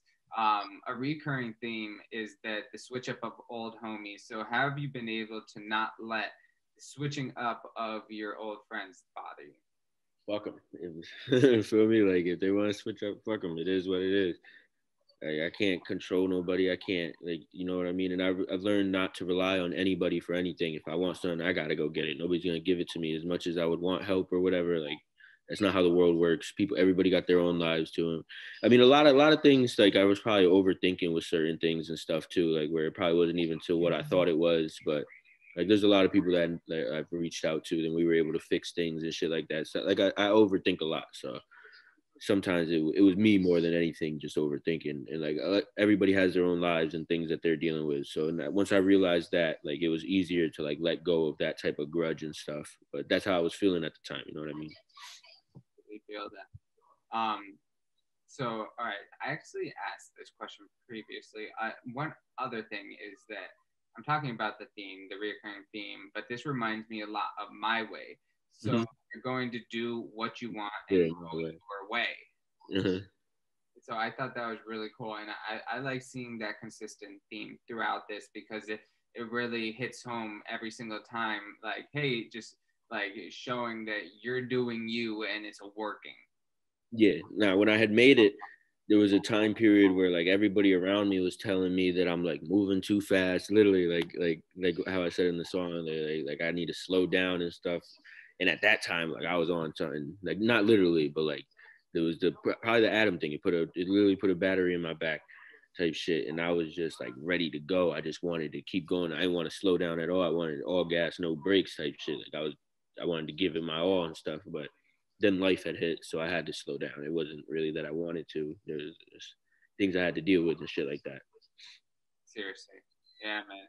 So then it goes down into Wild Child, which was featuring Kenzo, and that was Kenzo feature with him on the project. So talk about working with Kenzo and finally getting him on a song. So he's always been like the rapper of like our group of friends and everything. Like he's always been able to rap since middle school because we were in drum class together. That's how I met him in 6th grade drum class. He's always been able to rap since back then. So me being able to work with him, like he might not have known it, but it really meant a lot to me because I always wanted to, and I never knew if he really would be down and stuff because people have egos or whatever. But that's my brother for real. And that 10-year shit, that's like a Chicago saying because like 10+ years we've known each other and been close. Like that's my brother type shit. You know what I mean? So this some 10-year shit. Shout out to Kenzo. Like feel me? Yeah, I was actually gonna ask about that. That's actually really dope to see that you guys have been brewing that chemistry basically. Yeah. We've been rocking for like 12 years now, I think, something like that. 13. I don't even know. It's been a while. Yeah, since I was like 11 or no, whatever age you enter 6th grade to now. I'm so terrible with that. What? Yeah. I think it is a lot. Yeah, I think it's 11 years. Yeah. I don't know. Yeah. That's crazy, bro. It's been that long since then. Yeah, it's my boy. Like, you feel me? So it felt really good to be able to get him on a song. So I've reached out to other people to do songs with him. People stunt and shit, like not with him, songs with me, and people stunt and shit. So it is what it is. But like I asked him about it. He was down. He showed up to the stew, came in, laid down his shit, and I was like, damn. Like actually, at first I was rapping the whole time, like how I sounded on my verse. Yeah. And I went back after he did his verse and like harmonized my hook because I was like, all right, I think it will sound way better like this. And then I did like part of the verse was like rapping and like in the background you were able to hear like the harmonizing part of it. So that point, I'm glad you brought that up. It really stood out to me when I heard it. I think the harmonizing is like, I brought this up to Shadow.com. He's another artist out of Connecticut. I was telling him that like, hey, just to let you know, like a lot of people are good at singing. And they don't know. So I had no idea. Yeah. Harmonizing will take you to the next level and will make a singer into an artist. And I thought that was really imperative and definitely dope that you incorporated that on Wild Child. Yeah, I had to. I was like, it sounds better, and I think I'm gonna stick with the more of the melodizing sound, unless I could come up with a real hard rap. Because I don't, I like my sounds like that more than when I rap. I don't like people like when I rap and they say like it sounds good and stuff, but I don't like it as much as like when I'm like melodizing and shit. I like that so much more now. It definitely sounds good, but Mhm. it seems like you're more comfortable and you're more in your bag when you're harmonizing. Yeah, it's easier because I can stretch the words and do certain things that you can't do when you're trying to rap it. You get what I'm saying? Yeah. Talking that like you said, you can stretch a word out for a lot longer when you're singing than when you're rapping it. Yeah, it just won't sound the same if you rap it. So Hell yeah, bro. All right, so we're gonna get down to the last two tracks. The first of the last two is Nonstop, and it's featuring your boy Jay Sweat one more time. Another flow that should or just a ridiculous flow. And I said, I keep saying this throughout the project. I really like the distorted singing. yeah, As soon as you jump in, my head turned. And this is no shade to Jay. I thought he did really great on this song. In all honesty, this is one of my favorite verses he had. But I could tell that it was Vellz on the track. And I brought this up in my notes, and you read it too. But the best example is when you hear Future on the track, you know it's Future on the track. When you hear Yachty on the track, you know it's Yachty on the track. When you hear Vellz on the track, you know it's Vellz on the track. And that is where I was like, bro, yes, he has a sound, and you got to run with it. And that's why I'm so glad that you think the same thing. Mm-hmm. Yeah, no, I really like that. That's one of my favorite verses, to be honest. Just the way I came on it, the way it sounds and shit. Like, I don't know, I really like that one, and what I was saying too. Like, I really like that one. That's dope, bro. How did the song come to fruition, actually? That song, we found the beat in the stew, went outside, burned a little bit, and then I had wrote my verse, and he had wrote. I think he actually already had a verse, so he spit his verse to me, and I was like, all right. And then I wrote mine, and at first, like I was like rapping it, but then when I got in there, I tried it like that, and I was like, oh yeah, that shit's gas. I gotta use that. Oh yeah, that's sick, man. Okay, and now we're gonna go down to the outro. Risk It. This very professional sound, man. Like I said, I really love these Vellz only tracks. It makes me feel excited about more Vellz only tracks coming, bro. I got you. Bro, I'm so excited to see. So, what made you decide this as the outro? Like I said earlier, I wanted another song with like just me on it, and like that was another one of my favorite songs. And that beat, me and Biggs made in the stew together. He had let another actually few people rap on it though. That's why I didn't end up dropping it as a single. I probably held on to it for too long. He might have forgot that it was ours or whatever. I wasn't like mad or nothing, but I was like, damn, I thought it was more like gonna be more like exclusive, like just mine or whatever. But I was like, fuck it. That's why I ended up throwing it on the tape and then put it as the outro because I did want to bring more attention to it because like I knew like I like that song. Like I made that song a while ago and I really like that one. Like the sound, the flow, the lyrics, everything. And like the different sounds in it. Cause like it's literally like the whole song almost is like completely different sounds, like from the beginning to the end. Like it's just a bunch of different flows, different sounds and shit like that. And I just liked it. Some people said I sounded like Uzi on it. I don't really hear it, but I don't know. That's a compliment. For me, Uzi is where he is. So I'll have to go back and listen and try to listen to it through the lens of an Uzi listener. Yeah, like I feel like I sound like Vellz, but yeah, in all honesty, maybe I'm just biased because now I know what your sound is, but like every time I hear something, I don't hear like somebody else. Yeah, no, I just hear Vellz.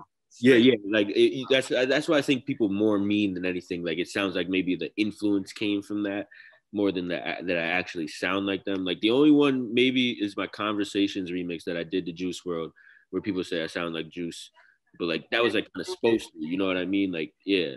I heard you do, and Conversations was my favorite song off the whole album. So I was so glad to see that was the one that you chose. And then I went and listened to it, and you did like you did it to where it flowed just like Juice flowed. Yeah, like your own way. It was his great. like, shit, because that song, like that, when I heard his Conversation song, Like it was like when his tape first had dropped and stuff. Like I listened, it was like the third song I heard, and that was the first one that really popped out to me. That low key, like I cried. I don't know why. Like I just love that song so much, and I'm like, damn, he's really gone type shit. Like that's crazy.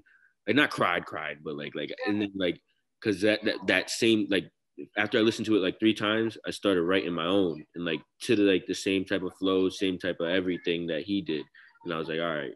And then when I did it in the stew and it came out how I wanted it to, that shit felt so good, bro. Bro, Marcel is the GOAT when it comes to those like rap, not EDM, kind of EDM, that like mix up like that shit's so hard. It reminded me of what he did. No, it wasn't. No, it wasn't Marshmello, but it reminded me of what Diplo and Lil Xan did on their one collab they did back in like 2017. Mm-hmm. It's just like I like those whole breakdowns that they do. Shit's sick. Yeah. Like I'm gonna try to do more songs with that type of sound too, because I really like that one. I want to make it my own now. You know what I mean? Like, because a lot of people were saying like, damn, bro, I didn't even know you could like sound like that. Especially because I have like a deeper voice than like most people. So like the fact that I'm able to even hit those type of notes and stuff like that, like very impressive. Yeah. Because like you said, your speaking voice is like this natural baritone bass, but yeah, you can reach that range. It's like makes you look like okay. Yeah, like wow. I Yeah. couldn't believe it myself at first, to be honest.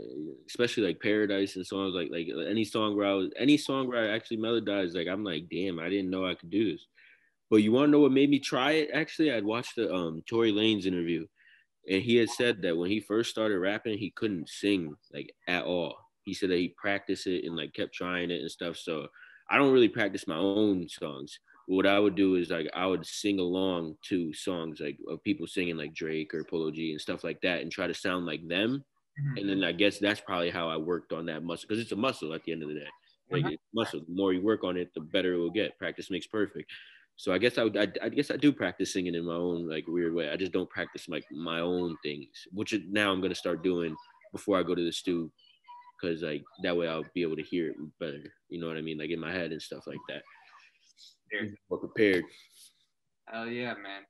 So now that it's the new year, we're 2 months in.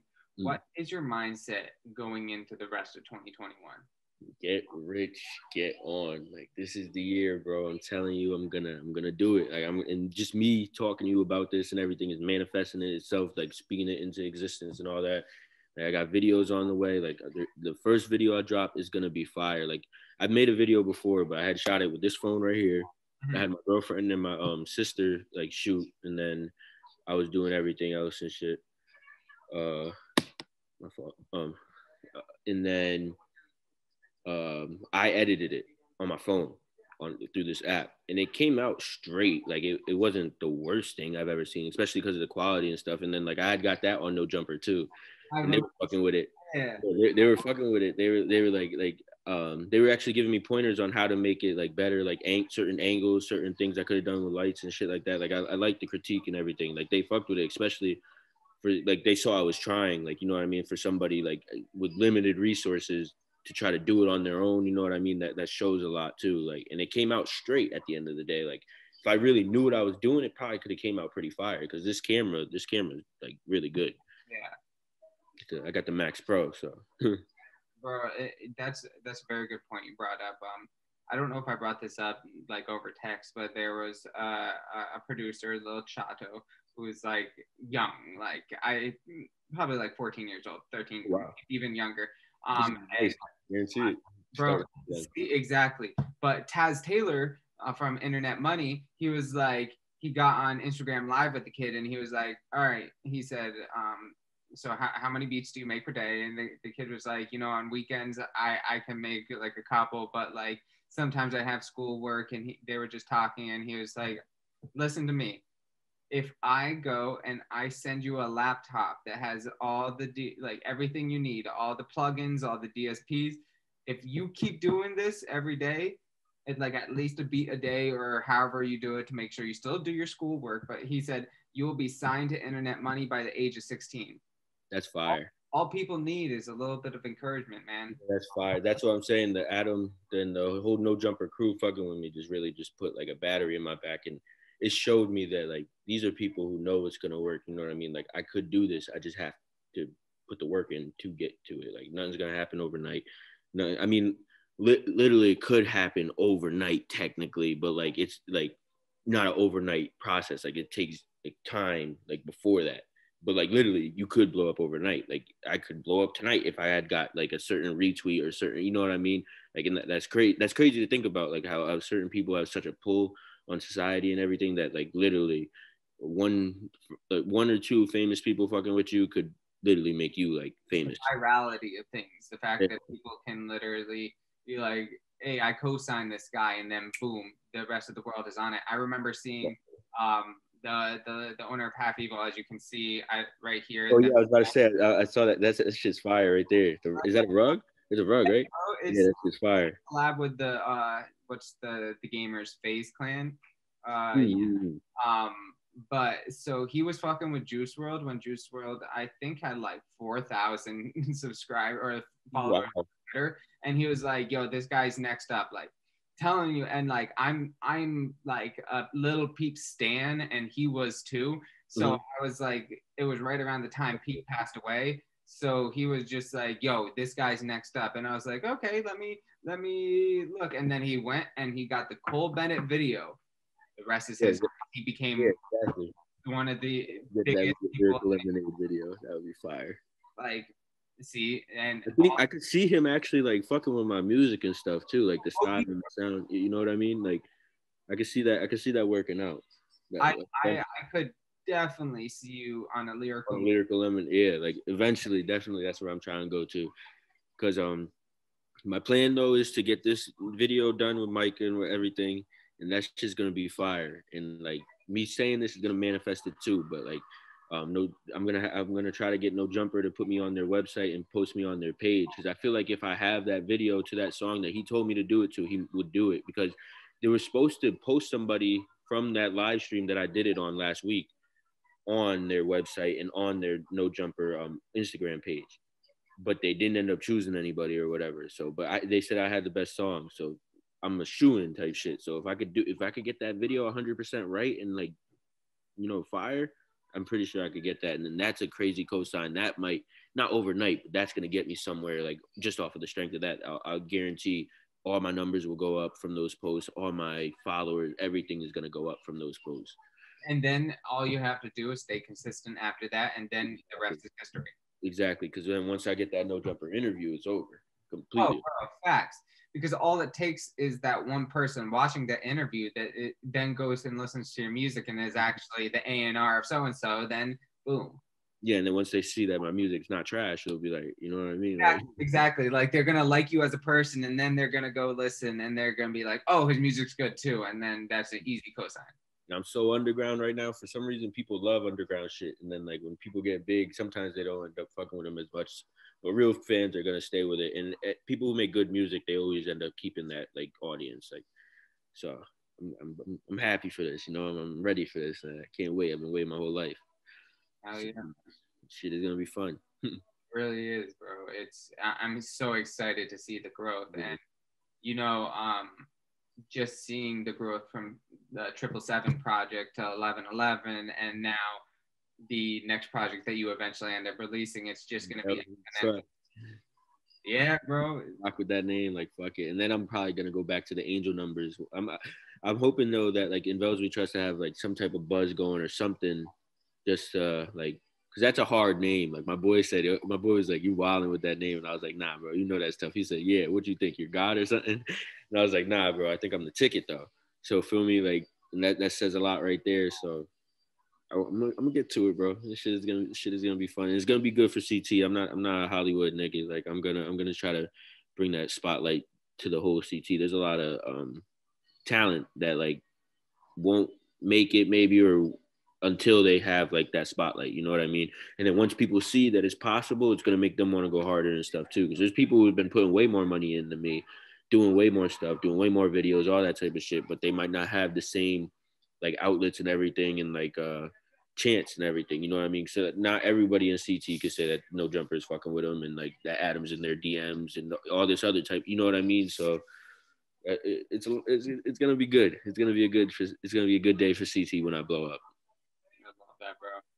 All right, so we just cleared the project questions. We're now moving down into the final cues and the outro. And you brought up two artists, G Herbo and 50 Cent. Mm-hmm. But you could collab with one artist and one producer on a song, dead or alive. Who would they be and why? Juice WRLD, definitely 100%. Only because like if I could do it, he passed away, like so I wouldn't actually be able to. You know what I mean? So if I could do it, I would do it with Juice. Like obviously, I want to work with Herb one day, maybe 50 Cent. He was just on a song with Untitled Chapter, so like that's a possibility. You know what I'm saying? So I want to actually be in a 50 Cent show one day. That would be fire, or a movie or some shit. But yeah, definitely Juice. And then for I don't know about for producers. I'm trying to think of who he used to work with. Maybe Internet Money or Murder Beats or something like that type of lane, like something with a Juice WRLD sound, like definitely.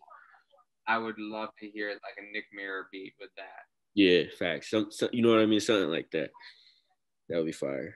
Oh yeah, man. Rest in peace to Juice. He's a big inspiration too. Don't get me wrong. At the end of the day, I love his music. His music got me through some shit sometimes. Bro, to think that he was our age too. Like, yeah, that's crazy. Like it's really sad. Like low key though, his songs "Legends Never Die" low key was like a manifestation of his I know. like death, because he even said like they tell me the death of me gonna be the Perkies, and then like that you don't live past 21 and all that type of shit. You know what I mean? So like, I was like, damn.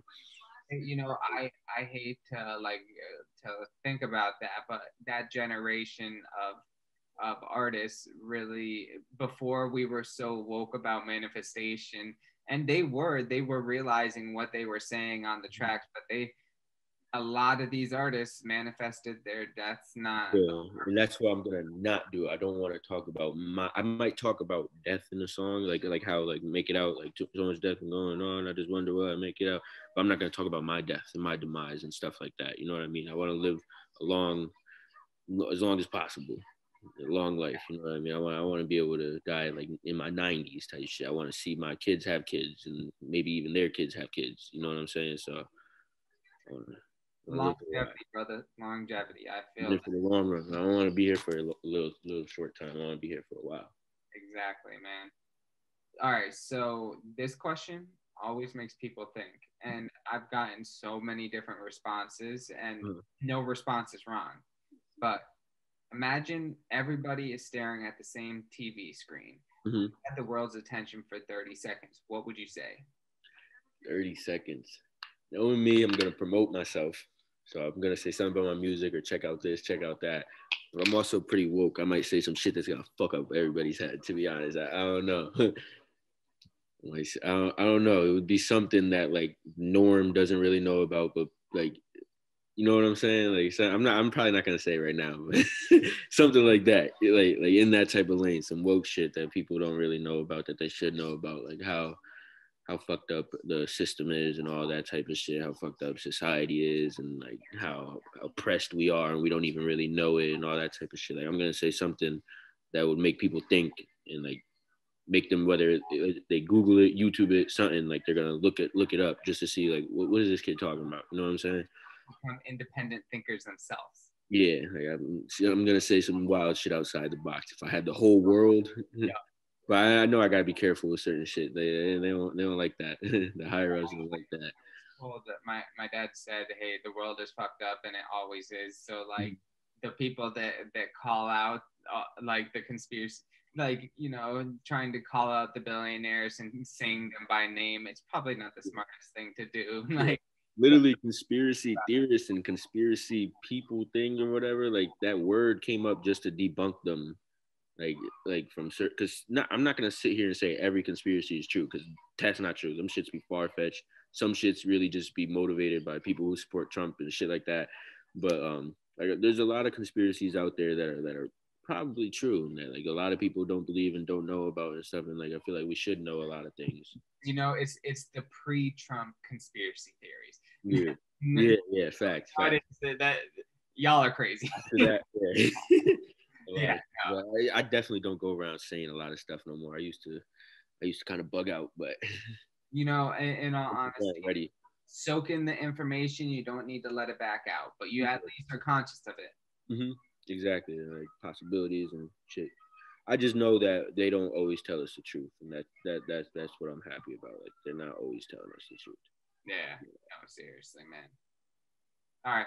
So on a lighter note, where do you see yourself in 1 year, 5 years, and then 10 years? 1 year. I hope I have that buzz going already. I don't think I'm obviously gonna be at my peak in a year or anything like that, but I hope to be like on in a year. You know what I'm saying? Like whether it's I got that no jumper interview finally, or the Lyrical Lemonade video, or something. You know what I mean? Something that signifies that I'm here and I'm gonna stay here. You know what I'm saying? Something like that, like within the next year. And then you said 5 or 10 years. 5, then 10.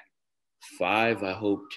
How old will I be? 27. Damn. I hope to really be on by then, like on rich, filthy rich, like ready type shit. I want to have a kid by then. To be honest, I probably want to have a kid before then.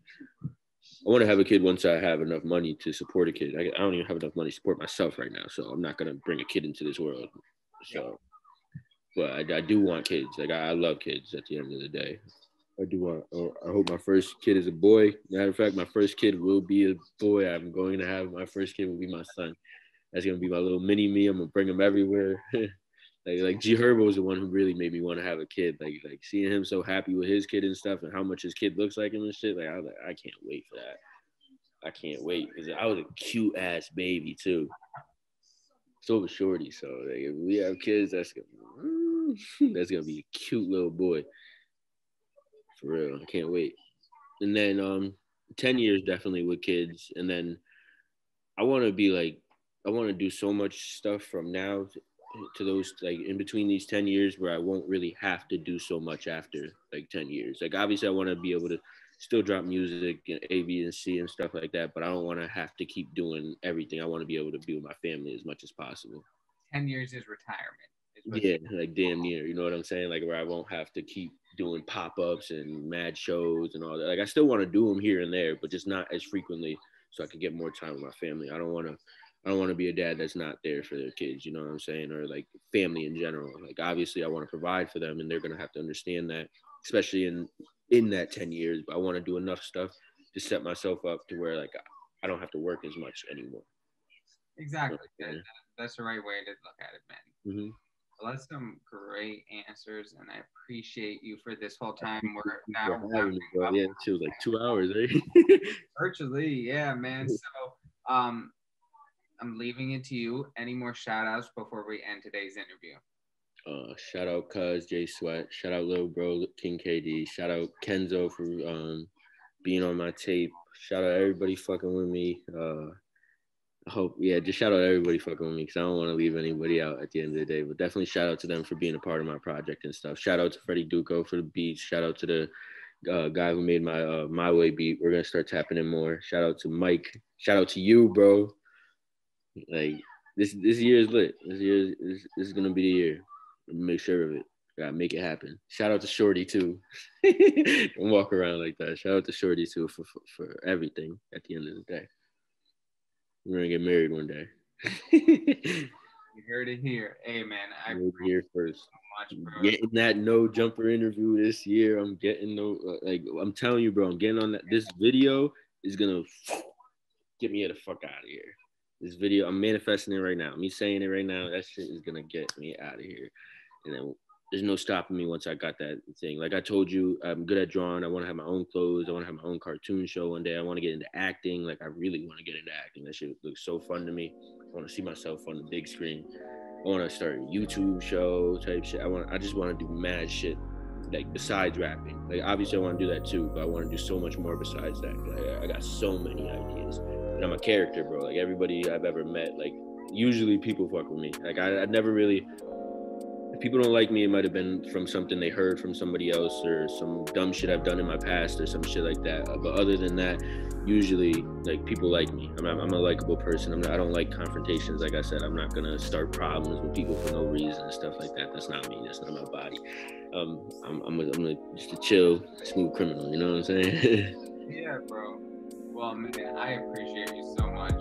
Appreciate you, bro, for having me.